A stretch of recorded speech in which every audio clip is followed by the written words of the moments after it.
is just ever so sorry that she did not manage to reach and live her adult life. We as parents should go through life together with them, waiting for them to grow up and then for us to grow old. At that hour, the park is still quiet, and nothing initially appears out of place. As he moves deeper along one of the pathways, he notices what appears to be a strange shape positioned across a bench ahead of him. Later, prosecutors would explain that the witness initially believed it was some kind of prank. From a distance, he thought it looked like an inflatable doll that had been dumped there overnight. So at first, he just continues walking, but something about the scene continues bothering him, and after turning back toward the bench a second time, he quickly realizes this is not a prank at all. What he is actually looking at is a body.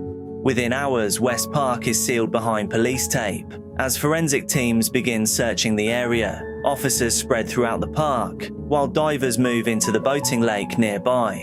Investigators start examining pathways, bins, woodland, and patches of grass that surround the bench where the body had been discovered. Very quickly, detectives realize this is not a random incident. Something violent had happened inside the park overnight, and whoever was responsible appeared to have made efforts to hide evidence before leaving the scene. The victim is eventually identified as Victoria Sokolova, a teenager already known to local safeguarding agencies because of repeated so-called missing episodes and concerns surrounding her welfare. What investigators would eventually uncover over the following months would expose one of the most disturbing cases Wolverhampton and the UK had seen in years. Nobody else has covered this case, but I don't think it should be ignored. I will give you some prior warning though, it is truly one of the worst.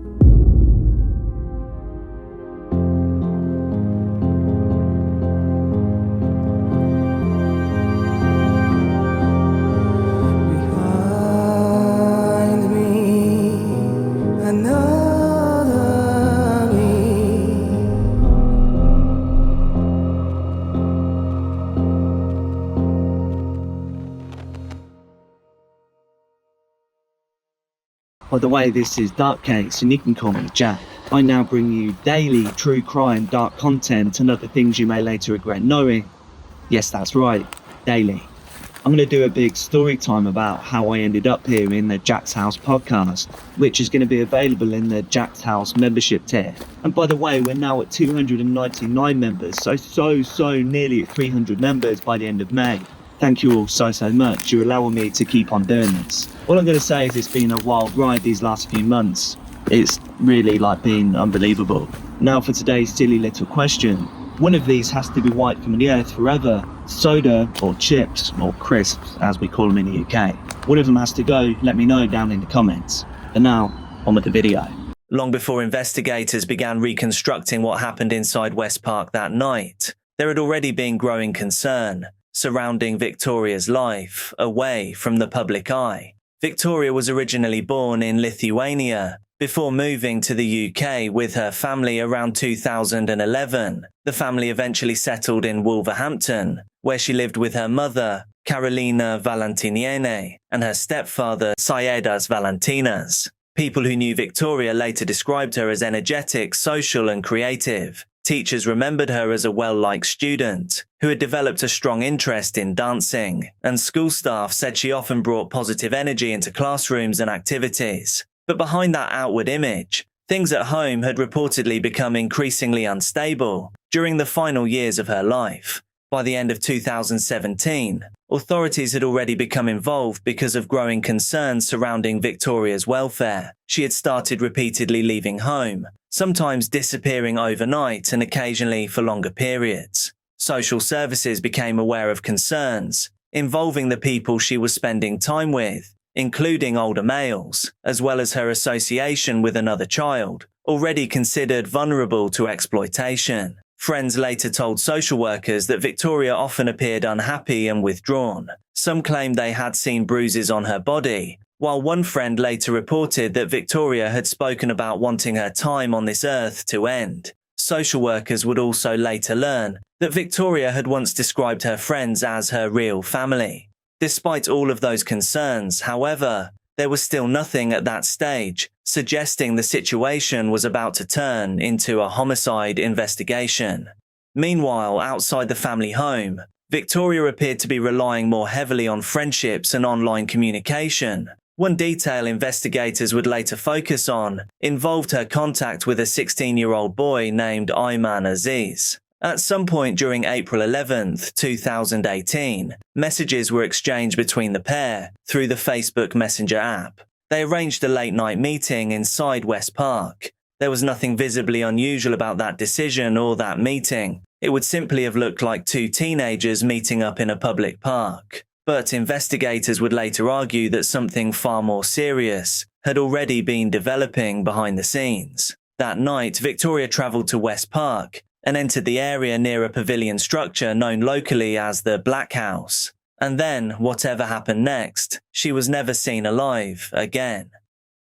According to the prosecution's reconstruction of events, it was inside that pavilion where the attack began. The court later heard that Victoria suffered a sustained and ferocious assault, involving repeated blows to the head from what investigators described as a hammer-like weapon. Medical evidence presented during proceedings stated that she had been struck at least 21 times, causing catastrophic injuries to her skull and spine. Investigators would later tell the court that the level of violence involved could be described as extreme.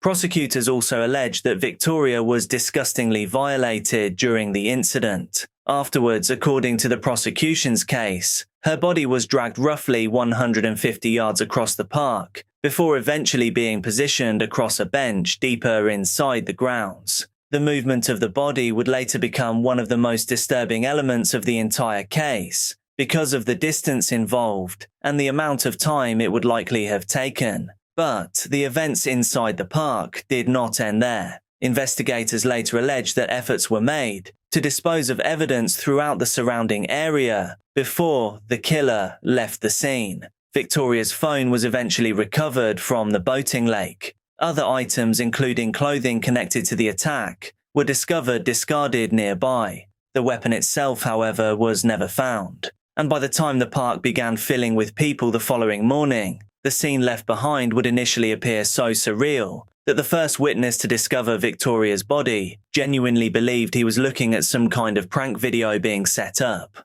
But as investigators began piecing together the timeline, attention quickly shifted toward the person known to have been with her that night.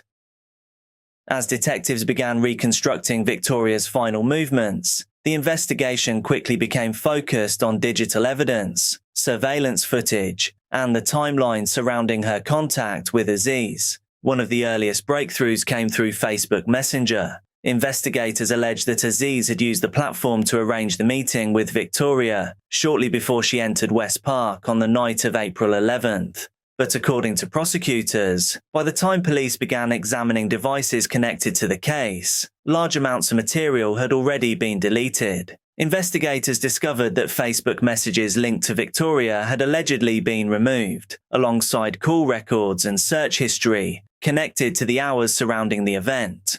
Police also later recovered the phone, believed to have been used to contact Victoria. According to the prosecution, the device had been hidden behind a wardrobe.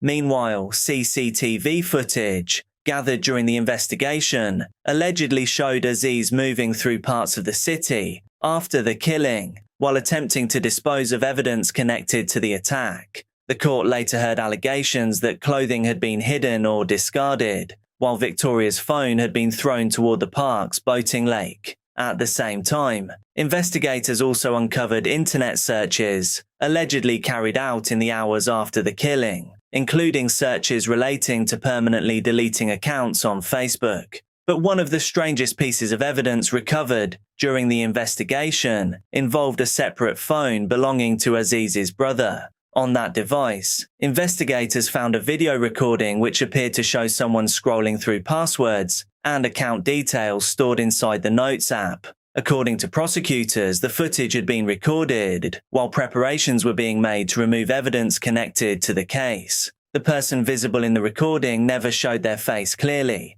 However, investigators noticed something unusual. The video quality was apparently detailed enough that forensic specialists were able to examine the thumb of the hand that was visible holding the phone during the recording. Detectives later compared the visible ridge detail from the thumb against Aziz's fingerprint records and concluded they matched. During proceedings, prosecutors described the evidence as a highly unusual forensic development because the fingerprint had effectively been recovered from video footage itself. Alongside the digital evidence, investigators also focused heavily on inconsistencies in Aziz's account of events. They pointed to the alleged deletion of messages, the disposal of the evidence, the movement of the body, all of the CCTV footage, and the attempts to conceal devices connected to the investigation. As the case continued building, detectives became increasingly convinced they were dealing with somebody who had actively attempted to cover his tracks after leaving the park, and eventually the investigation moved into the courtroom. When the case finally reached court, prosecutors presented the killing as a deliberate and exceptionally violent attack carried out after Victoria had been lured to the park.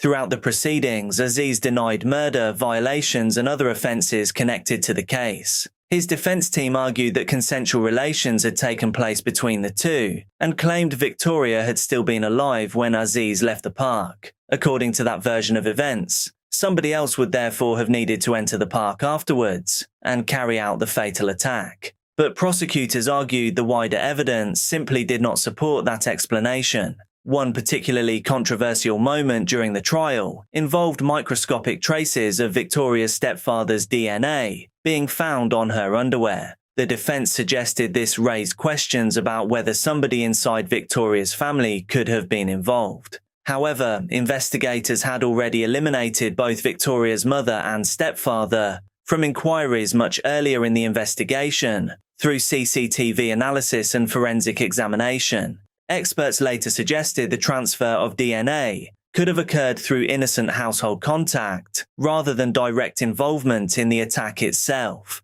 Inside court, Victoria's mother and stepfather strongly denied all allegations against them, describing the accusations as false and deeply upsetting. Another major moment came when Aziz chose not to testify during the trial. Because of that decision, the judge instructed jurors that they were permitted to draw appropriate inferences from his refusal to give evidence.